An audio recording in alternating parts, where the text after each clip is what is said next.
जय हिंद। अभी हाल ही में कलकत्ता में बहुत भारी बारिश हुई और इसके कारण दुर्गा पंडालों में भी पानी भर गया। पूरा का पूरा शहर जो है बाढ़ में डूब गया और करंट लगने की वजह से लगभग लगभग 9 लोगों की मृत्यु इस दर्दनाक हादसे में हुई। तो ये भारी बारिश जो है लगभग 1 घंटे में 98 mm बारिश उस एरिया में हो गई। और ये माना जाता है कि कलकत्ता एक साल में जितनी बारिश रिसीव करता है उसका 20% तो केवल एक रात में ही वहां पर हो गया। तो इतने कम समय में इतनी ज़्यादा भारी बारिश के बारे में ये कहा गया कि लगभग ये तो बादल फटने जैसी घटना है। तो कलकत्ता में क्या बादल फट गया था? तो आईएमडी यानी कि इंडियन मेट्रोलॉजिकल डिपार्टमेंट मौसम विज्ञान के अनुसार ये बादल फटने जैसी घटना नहीं थी। ये बादल फटने की घटना से थोड़ा मिलता जुलती घटना थी कि लगभग इसकी इंटेंसिटी यानी कि तीव्रता बादल फटने जैसी ही थी, लेकिन इसको अभी फिलहाल आईएमडी ने क्लाउड बर्स्ट की कैटेगरी में नहीं रखा है। इससे पहले एक संस्था है जिसका नाम है IPCC, inter governmental panel on climate change. इसने सन 2023 में एक रिपोर्ट जारी की थी और उस रिपोर्ट में यह कहा गया था कि सन 2024 के बाद कलकत्ता जैसे शहरों में कम समय में ज़्यादा बारिश होने की संभावना कई गुना बढ़ती जा रही है।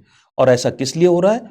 ऐसा इसलिए हो रहा है कि क्लाइमेट चेंज हो रहा है, समंदर पहले से ज़्यादा गर्म हो रहे हैं। जब ज़्यादा समंदर गर्म हो रहा है तो ऐसी स्थिति में जो नमी है वो समंदर से नमी बहुत ज़्यादा मात्रा में ऊपर की तरफ उठती है और जब ये नमी बादलों का निर्माण ज़्यादा करेगी तो ऐसी स्थिति में ये बादल संघनित होकर कंडेंस होकर एक छोटे से एरिया में कम समय में बरस जाएंगे। क्योंकि कलकत्ता के बारे में जब हम देखते हैं तो कलकत्ता भी क्या है, कलकत्ता बे ऑफ बंगाल के यानी बंगाल की खाड़ी के एकदम बगल में है। और ऐसी स्थिति में कलकत्ता के जो लोकल पैरामीटर्स हैं, जो स्थानीय उसकी जियोग्राफिकल कंडीशंस हैं, उसकी वजह से इस जैसे शहरों में भारी बारिश होने की संभावना बहुत ज़्यादा बढ़ गई है। अब उस दिन हुआ क्या था? जो कलकत्ता था, कलकत्ता में हम देखते हैं कि कलकत्ता में बादल पहले से ही बारिश कर रहे थे और जो हमारा जो जो साउथ बंगाल है, साउथ बंगाल में भी ठीक ठाक मात्रा में बादल इकट्ठा हो गए थे। आईएमडी के अनुसार जो हमारा दक्षिणी बंगाल है, दक्षिणी बंगाल से बादलों का एक हिस्सा टूटकर वो कलकत्ता के बादलों से जाकर मिल गया। इस कारण अचानक से कलकत्ता के आसमान पर जो बादल की संख्या थी और जो उसमें पानी की मात्रा थी वो बहुत ज़्यादा बढ़ गई और ये पानी ऐसी क्लाइमेटिक कंडीशंस बनी थी कि वो सारा का सारा पानी एक बहुत ही कम समय में उस एरिया में गिर गया। तो ये बेसिकली हैवी रेनफॉल की कैटेगरी में इसको आईएमडी ने फिलहाल डाला है और इसको क्लाउड बर्स्ट अभी वो नहीं कह रहे हैं। तो क्लाउड बर्स्ट फिर कहते कैसे हैं? तो देखिए, क्लाउड बर्स्ट के लिए तो सबसे इंपॉर्टेंट चीज़ है कि बादल होने चाहिए और बादलों में पानी होना चाहिए। लेकिन इतने भर से जो है अगर ये बारिश कर दें तो हम इसको क्लाउड बर्स्ट या बादल फटने की घटना नहीं मानते। तो उसके लिए कुछ नियम है। तो देखिए, बादल फटने की घटना हम तब मानते हैं जब एक एरिया कैसा होना चाहिए, छोटा। तो एक छोटे से जियोग्राफिकल एरिया यानी छोटी से क्षेत्र में, और वो छोटा सा क्षेत्र भी कितना होना चाहिए? 10 किलोमीटर स्क्वायर। 10 किलोमीटर स्क्वायर का छोटा सा क्षेत्रफल जिसमें 1 घंटे के अंदर अगर 10 सेंटीमीटर बारिश हो जाए तो 10/10 का रूल है। 10 सेंटीमीटर बारिश 10 किलोमीटर स्क्वायर के अगर एरिया में 1 घंटे में हो जाती है तो उसको हम बादल फटने की घटना कहते हैं। अब बादल फटने की घटनाएं होती कहाँ ज़्यादा हैं? तो देखिए, बादल फटना जैसे कि आप और हम सभी लोग जानते हैं कि पहाड़ी क्षेत्रों में बादल फटने की घटनाएं ज़्यादा होती हैं। वहाँ पर ओरोग्राफिक लिफ्टिंग होती है और इस वजह से लोकल क्लाइमेटिक कंडीशंस ऐसी हो जाती है कि बादल फटने की समस्या पहाड़ी क्षेत्रों में ज़्यादा दिखाई पड़ती है। लेकिन बादल फटने की ये जो घटनाएं केवल पहाड़ों में ही नहीं होती, कभी कभी ये मैदानी क्षेत्रों में भी बादल फटने की घटनाएं दिखाई पड़ती हैं। इन घटनाओं के साथ एक समस्या ये भी है कि जो रडार्स होते हैं, जो सैटेलाइट्स वगैरह होते हैं, इनके साथ इनकी सहायता से इनका पिन पॉइंट इनके बारे में बताया नहीं जा सकता कि भाई इनका प्रेडिक्शन नहीं किया जा सकता कि कहाँ पर कब बादल फटेगा, क्योंकि बहुत बड़े एरिया को ये प्रभावित नहीं करता, कंपैरेटिवली छोटे एरिया को प्रभावित करता है। तो ऐसी स्थिति में रडार वगैरह इसका ठीक से पता नहीं लगा सक पाते कि कब और कहाँ बादल फटने की घटना होने वाली है।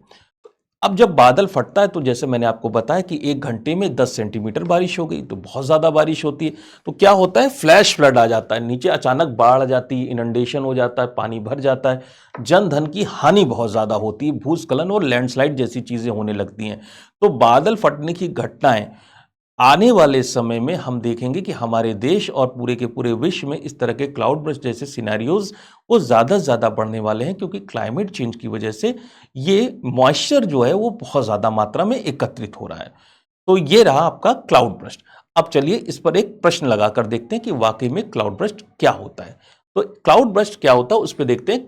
कुछ हमारे सामने स्टेटमेंट्स हैं और उन स्टेटमेंट्स पे के बारे में हमें कंसीडर करना है। तो कंसीडर द फॉलोइंग स्टेटमेंट। तो चलिए देखते हैं इन कथनों के बारे में विचार करते हैं।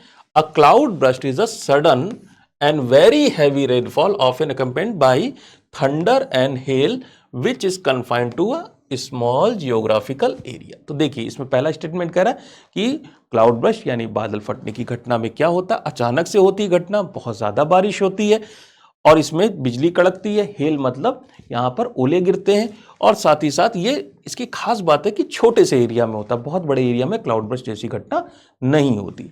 दूसरा स्टेटमेंट कह रहा है cloud burst are always associated with orographic lifting of air over mountainous reason.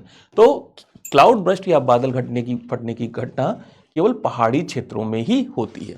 आगे चलते हैं, तीसरा स्टेटमेंट पे चलते हैं। तीसरा स्टेटमेंट कह रहा है radar and satellite technology can help in predicting cloud burst well in advance with high accuracy. यानी कि तीसरा स्टेटमेंट कह रहा है कि रडार और सैटेलाइट टेक्नोलॉजी के जरिए आप बादल फटने की घटना का पहले से ही सटीक पूर्वानुमान लगा सकते हैं। तो यह है तीसरा स्टेटमेंट।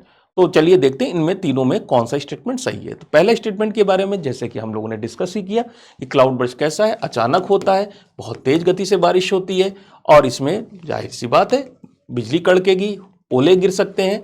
लेकिन इसकी सबसे इंपॉर्टेंट बात है छोटे से जियोग्राफिकल एरिया में, बहुत छोटी सी जगह में 10 किलोमीटर स्क्वायर के एरिया में लगभग ये होता है। तो ये स्टेटमेंट आपका सही हो जाएगा। दूसरे स्टेटमेंट में चलते हैं। Cloud burst are always associated with orographic lifting of air और माउंटेनियस रीजन। तो देखिए ऑलवेज शब्द आ गया। अब ऑलवेज जब ये बड़े ही रिजिड शब्द होते हैं, बहुत कहते हैं ना कि हमने सख्त वर्ड यूज कर लिया। तो जब भी ऑलवेज ओनली जैसे शब्द होते तो सामान्यतः उस तरह के स्टेटमेंट्स आपके गलत हो जाते हैं। तो देखिए हमने अभी सीखा कि जो बादल फटने की घटना केवल पहाड़ी क्षेत्रों पे नहीं होती, ये मैदानी क्षेत्रों में भी बादल फटने की घटना होती है। इसका मतलब स्टेटमेंट नंबर 2 आपका गलत हो जाता है। चलते हैं नंबर 3 पर। Radar and satellite technology can help in predicting cloud burst well in advance with high accuracy. तो अभी हमने सीखा कि इसकी सबसे बड़ी प्रॉब्लम क्लाउड बर्स्ट की क्या है कि इसका रडार और सैटेलाइट टेक्नोलॉजी के जरिए पता लगाना थोड़ा सा मुश्किल होता है क्योंकि ये छोटे एरिया में कन्फाइंड होता है। इसका मतलब स्टेटमेंट नंबर 3 भी आपका गलत हो जाता है। तो हमारे स्टेटमेंट नंबर 2 और 3 गलत हैं और जबकि पहला जो स्टेटमेंट है वो आपका सही है। इसकी वजह से आपका ऑप्शन ए यानी 1 ओनली सही हो जाता है। तो ये रहा आज का वीडियो लेक्चर और फिर मुलाकात करेंगे आपसे नेक्स्ट वीडियो लेक्चर में। तब तक के लिए धन्यवाद।